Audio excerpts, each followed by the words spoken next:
மூணாவது கூட படிக்காத ஒருத்தர் அந்த காலத்துல ஆங்கிலேயர் ஆட்சியிலேயே ஒரு மோட்டார் சைக்கிள் வாங்கி அதை அசம்பிள் பண்ணவும் கத்துக்கிட்டு அதுக்கப்புறம் பருத்தியில ஒரு பெரிய எக்ஸ்போர்ட் ஆகி சூதாட்டத்துல தன்னோட வாழ்க்கையை இழந்து அதுக்கப்புறம் ஒரு பேருந்து வாங்கி பேருந்து நிலையம் ஆரம்பிச்சு அதுக்கப்புறம் வச்சதெல்லாம் சக்சஸ்ன்ற மாதிரி மின் மோட்டாரா இருக்கட்டும் ட்ரிம்மரா இருக்கட்டும் ஜூஸ் கிரஷரு ஜெர்மனிக்கு போயிட்டு பென்ஸ் காரோட ஸ்பேர் பார்ட்ஸ் தயாரிக்கிற அளவுக்கு அதுவும் கோயம்புத்தூர்ல தயாரிக்கிற அளவுக்கு தொழில்ல ஒரு பெரிய புரட்சி பண்ண கோபால்சாமி துரைசாமி நாயுடு ஆங்கிலேயர்களாலையும் சுதந்திரம் பெற்றதுக்கு அப்புறம் அந்த காலத்துல இருந்த அரசனாலையும் நசுக்கப்பட்டு வரிக்கு மேல வரி விதிக்கப்பட்டு அவர் மேல தேச துரோகம் பட்டம் கட்டி தன்னோட கண்டுபிடிப்புகள்லாம் மக்களுக்கு ஏதாச்சும் ஒரு வகையில உதவும் நினைச்ச அதே ஜிடி நாயுடு ஒரு கண்காட்சியில தன்னோட பொருட்கள் எல்லாம் உடைச்சதையே அவர் மேல ஏன் தேச துரோகின்னு பட்டம் வந்துச்சு கடைசியில அவருக்கு என்னதான் ஆச்சுன்றதுதான் இந்த படத்தோட மொத்த கதையே. சோ கோபால்சாமி துரைசாமி நாயுடு தமிழ்நாடு அரசும் சரி இல்ல இந்திய அரசும் சரி அந்த காலத்துல அவரை பெருசா அங்கீகரிக்கலைங்க. அங்கீகரிச்சிருந்தா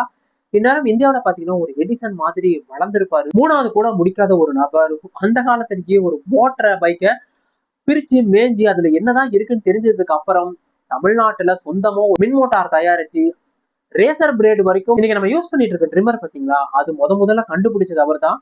புதுசா ஒரு பேருந்து நிலையம் 2 வருஷமே பிராக்டிகல்னால கத்துக்க முடியும்னு சொல்லிட்டு பாலிடெக்னிக் காலேஜ்னு சொல்லிட்டு நிறைய விஷயம் மனுஷன் கொண்டு வந்திருக்காரு. ஆனா அந்த காலத்துல இருந்த அந்த ஆங்கிலேயர் ஆட்சினாலையும் அன்னைக்கு இருந்த அந்த அரசனாலையும் எந்த அளவுக்கு நசுக்கப்பட்டிருக்காருன்னு சொல்லிட்டு இந்த படம் பாத்தீங்கன்னா அவ்வளவு தெளிவாவே காட்டுது. அவருக்கு அந்த அங்கீகாரம் மட்டும் கிடைச்சிருந்துச்சுன்னு வைங்களேன் இந்நேரம் அவர் புகழோட உச்சிலையும் டெஸ்லாவை எப்படி அந்த காலத்துல கண்டுக்காம இன்னைக்கு கொண்டாடுறோமோ அதே மாதிரி ஜிடி நாயுடும் இருந்திருப்பாரு.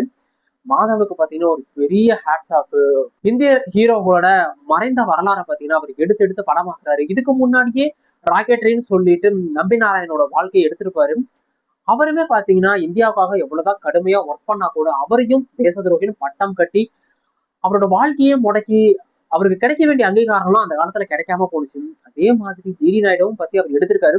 இதுக்கு முன்னாடி அந்த துரந்தர்லயே பாத்தீங்கன்னா அஜித்தோவலாவே நடிச்சிருப்பாரு. அதுக்கப்புறம் தான் நிறைய பேருக்கு இந்த மாதிரி ஒரு கேரக்டர் இருக்குன்னே தெரிஞ்சு. மாதவனுக்கு பாத்தீங்கன்னா ஒரு பெரிய ஹேட்ஸ் ஆஃப். அவர் நினைச்சிருந்தாருன்னா நிறைய கமர்ஷியல் படங்கள் எடுத்து ஹிட் கொடுத்துட்டு போயிருக்கணும். ஆனா மனுஷன் பாருங்க ஒரு பேஷனா எடுத்து இன்னைக்கும் நம்மளோட ஹீரோஸா கொண்டாடுறதுக்கு ஒரு பெரிய கட்ஸ் வேணுங்க. அதுக்காகவே அவருக்கு ஹார்ட்லயே ஒரு தேங்க்ஸ் சொல்லணும்.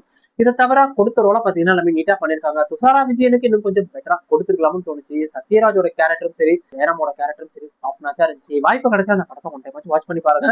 படத்துல எந்த ஒரு அடல் கண்டென்ட்டும் இல்லை. ஃபேமிலியோட நீங்க தாராளமா பார்க்கலாம். நீங்க போய் படத்தை பார்த்துட்டு வெளியே வரும்போது ஜிடி நாயுட பத்தி கண்டிப்பா ஓரளவுக்காச்சும் தெரிஞ்சுட்டு வருவீங்கன்றதுல எந்த ஒரு சந்தேகமும் இல்லை.